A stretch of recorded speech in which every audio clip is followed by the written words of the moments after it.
ఆంధ్రప్రదేశ్లో కూటమి ప్రభుత్వం కొలువుదీరి నారా చంద్రబాబు నాయుడు గారు ముఖ్యమంత్రిగా ప్రమాణ స్వీకారం చేసిన తర్వాత ఆంధ్రప్రదేశ్ రాష్ట్రం అన్ని రంగాల్లో అభివృద్ధి బాటలో దూసుకువెళ్తూ ఉంది. ముఖ్యంగా ఎన్నో కార్పొరేట్ కంపెనీలు ఆంధ్రప్రదేశ్లో పెట్టుబడులు పెట్టేందుకు సిద్ధమవుతూ ఉన్నాయి. కొన్ని కార్పొరేట్ కంపెనీలు ఇప్పటికే ఆంధ్రప్రదేశ్లో పెట్టుబడులు పెట్టాయి. మరికొన్ని కార్పొరేట్ కంపెనీలు ఆంధ్రప్రదేశ్ ప్రభుత్వంతో ఎంఓయూలు కుదుర్చుకున్నాయి.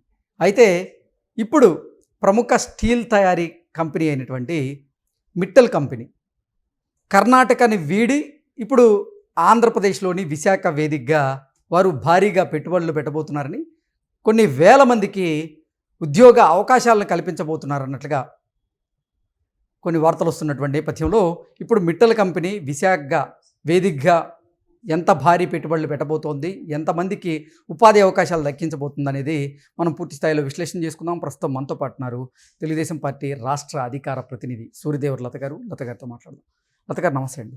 నమస్తే. మిట్టల్ కంపెనీ ఇప్పుడు కర్ణాటకని వీడి ఆంధ్రప్రదేశ్లో, అందులోనూ విశాఖ వేదికగా భారీగా పెట్టుబడులు పెట్టేందుకు సిద్ధమైందని, కొన్ని వేల మందికి ఉపాధి అవకాశాలు కల్పించబోతుంది అన్నట్లుగా వార్తలు వస్తూ ఉన్నాయి. ఇంతకీ మిట్టల్ కంపెనీ ఎంత మొత్తంలో అక్కడ పెట్టుబడులు పెట్టబోతుంది, ఎంతమందికి పరోక్షంగా ప్రత్యక్షంగా ఉపాధి అవకాశాలు దక్కేటువంటి అవకాశం ఉందంట? అంటే నారా చంద్రబాబు నాయుడు గారి మీద ఒక భరోసా అనేది అయితే ఖచ్చితంగా ఎవరికైనా సరే గతాల్లో చూస్తూనే ఉన్నారు.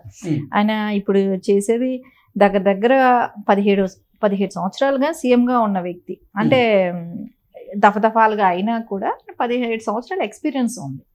సో అలాంటప్పుడు ఆయనకు అనుభవం ఉంది, ఏ కంపెనీని ఎలా ఆకర్షించాలి, సో కంపెనీలు వస్తే రాష్ట్రానికి ఎంత డెవలప్మెంట్ ఉంటుందని తెలుసు కాబట్టి, జాబ్స్ ఎంప్లాయ్మెంట్ కూడా క్రియేట్ చేయొచ్చు కాబట్టి, ఇంకా ఆయన కొన్ని కంపెనీలు ఏదైతే దిగ్విజయమైన కంపెనీలు ఏవేవి ఉన్నాయో అవన్నీ ఆకర్షించే దీనిలో బాబు గారు కొన్ని వాళ్ళకి కావాల్సిన ల్యాండ్ అలాట్మెంట్ చేయటమే కానివ్వండి, మౌలిక సదుపాయాలే కానివ్వండి, వాళ్ళకి ఎక్కడ కన్వీనియంట్గా ఉన్నాయి. ఇప్పుడు పోర్టులు పక్కన ఉండాల్సి వస్తుంది, వాళ్ళకి పోర్టు అందుబాటులో ఉంటుంది వైజాగ్ లాంటి ప్రాంతంలో కానివ్వండి. సో వీళ్ళకి కొన్ని వేల ఎకరాలు ఇవ్వాల్సి వస్తుంది కాబట్టి ఖచ్చితంగా ఇస్తేనే కదా ఎంప్లాయ్మెంట్ అనేది క్రియేట్ అవుతుంది. దానికోసం వాళ్ళకి ల్యాండ్స్ ఇవ్వటం కానివ్వండి, వాళ్ళకి కన్వీనియంట్గా వాళ్ళకి ఎక్కడ అడిగితే వాళ్ళకి అక్కడ ఇవ్వటం కూడా, ఇవన్నీ చేస్తున్నారు కాబట్టి ఆంధ్రప్రదేశ్ని ఎంచుకుంటున్నారు. సో అది కూడా కాకుండా ఎప్పుడైనా ఒక సీఎం అనే వ్యక్తి ఆయన వల్ల అవుతుంది కేపబిలిటీని కూడా చూస్తారు. ఏ కంపెనీ వచ్చినా, మెటల్ కంపెనీ అయినా కావచ్చు, ఇంకొక కంపెనీ వచ్చి కావచ్చు, సాఫ్ట్వేర్ కంపెనీలే కావచ్చు, ఏ కంపెనీలు వచ్చినా కూడా ఆ స్టేట్ సీఎం కేపబిలిటీ ఏంటనేది చూస్తారు. సో మనం ఇప్పుడు చూసుకుంటే సౌత్ సైడ్ తీసుకుంటే చంద్రబాబు నాయుడు గారికి ఉన్నంత ఇది కేపబిలిటీ, అంటే తక్కువ చేసి మాట్లాడుతున్నామని కాదు కానివ్వండి, ఈయనకున్న ఎక్స్పీరియన్సే కానివ్వండి, గతంలో పనిచేసిన విధానమే కానివ్వండి, ఒక డెవలప్మెంట్ చూపెట్టిన విధానం కానివ్వండి, అంత ఎక్స్పీరియన్స్ ఉన్న పర్సన్ కాబట్టి ఖచ్చితంగా కర్ణాటకలోనే అవ్వచ్చు, రేపొద్దున ఇంకోసారి తమిళనాడు అవ్వచ్చు, తెలంగాణ నుంచైనా అవ్వచ్చు. సో పక్క స్టేట్ల నుంచి కూడా వెళ్ళి అక్కడ వాళ్ళు ఇచ్చే సదుపాయాలు ఉన్నాయి కాబట్టి వెళ్ళి కంపెనీస్ పెట్టుకోవటానికి ఆస్కారం ఉంటుంది. సరే మిట్టల్ గారు వెళ్ళారు అని అంటే ఆయనకి స్టీల్ కానివ్వండి, స్టీల్ ఫ్యాక్టరీ పెట్టుకోవటానికే కానివ్వండి, సో వాటికన్నిటికీ ల్యాండ్స్ ఇవ్వటం ఇవన్నీ జరుగుతుంది కాబట్టి ఆయనకి మంచి ఎంకరేజ్మెంట్ దొరికింది. గతంలో కర్ణాటకలో 2010లో ఇచ్చినా కూడా అలాట్ చేసిన 12,000 ఎకరాల కంపెనీస్ కింద అలాట్ చేశారు. కానీ అక్కడ ఎక్కడా కూడా వర్క్స్ అంటూ స్టార్ట్ అవ్వాలి, అంటే గవర్నమెంట్ ప్రోత్సాహకరంగా ఎక్కడా కనపడలేదు. ఊరికే లైన్స్ అలాట్ చేశామని చెప్పారా కానివ్వండి, ఏ కంపెనీకి ఎంత ఇస్తున్నారు ఏంటి అనేది కూడా ఎక్కడా పకడ్బందీగా ఒక ప్రణాళిక లేకుండా పోయింది. ఏ కంపెనీ కూడా రాలా. వాళ్ళు ఏదైతే 12,000 ఎకరాలు ఇస్తున్నామని చెప్పారో ఆ ప్లేస్లో కంపెనీలు ఏమీ రాలా. సో ఏమీ కూడా వర్క్ స్టార్ట్ అవ్వలేదు. సరే, ఇప్పుడు ఈ మిట్టల్ కంపెనీ కర్ణాటకని వీడి ఆంధ్రప్రదేశ్లో పెట్టుబడులు పెట్టబోతున్నటువంటి నేపథ్యంలో కొన్ని కమెంట్స్ కూడా చేశారు. ఏంటంటే, అసలు కర్ణాటక ప్రభుత్వం మాకు ప్రాధాన్యత ఇవ్వడం లేదు, మమ్మల్ని పట్టించుకోవడం లేదు, కాబట్టి మేము కర్ణాటకని వీడి ఇప్పుడు ఆంధ్రప్రదేశ్లో మేము పెట్టుబడులు పెట్టబోతున్నాం. ఆంధ్రప్రదేశ్లో ఉన్నటువంటి కూటమి ప్రభుత్వం మాత్రం నిజంగా పెట్టుబడిదారులు ఎవరైతే ఉన్నారో వారికి రెడ్ కార్పెట్ వేస్తోంది. కాబట్టి అటువంటి అనువైనటువంటి ప్రదేశాల్లో మేము పెట్టుబడులు పెట్టేందుకు ముందుకు వస్తున్నాం అన్నట్లుగా కూడా వాళ్ళు చెప్పినట్లుగా కొన్ని వార్తలు వస్తూ ఉన్నాయి. ఏం జరుగుతుంది అసలు? కర్ణాటక ప్రభుత్వం అంటే ఎప్పుడో 10 సంవత్సరాలు 15 సంవత్సరాల క్రితం ఇచ్చిన వాటికి కూడా పట్టించుకోని పరిస్థితి.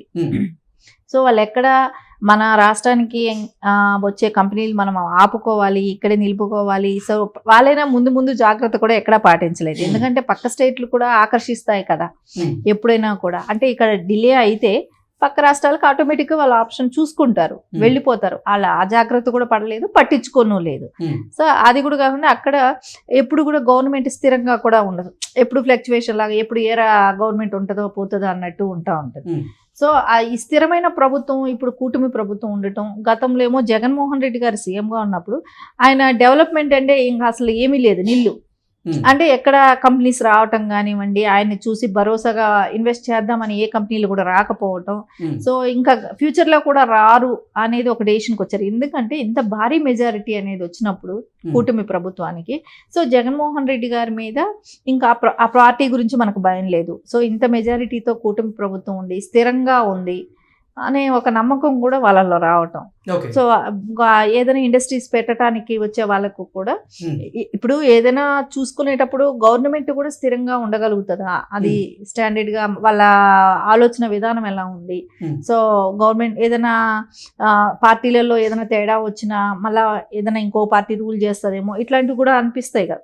అలాంటివి అనిపించినా ఇండస్ట్రీస్కే కానివ్వండి, ఎవరైనా వ్యాపారాలు చేయాలని వచ్చే వాళ్ళకి కానీ రేపొద్దున మళ్ళీ అది ఒక ప్రాబ్లం లాగా క్రియేట్ అవుతుంది.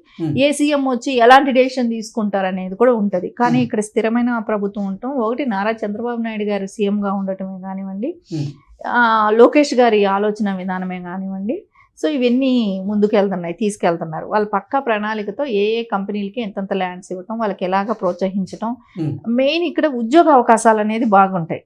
సో వాళ్ళకి ఇచ్చి ఇప్పుడు వైసీపీ వాళ్ళు చెప్తారు రూపాయికి ఇస్తున్నారు ల్యాండ్, 100 రూపాయలకి ఇస్తున్నారు, 99 రూపాయలకి ఇస్తున్నారు అని మాట్లాడుతున్నారు. కానీ వాళ్ళని ఆకర్షించాలని అంటే మనం ల్యాండ్స్ ఇవ్వాల్సిందే కదా. అది బాబు గారికి ఏమో రావట్లేదు కదా, ఆయన ఏం వాడుకోవట్లేదు కదా.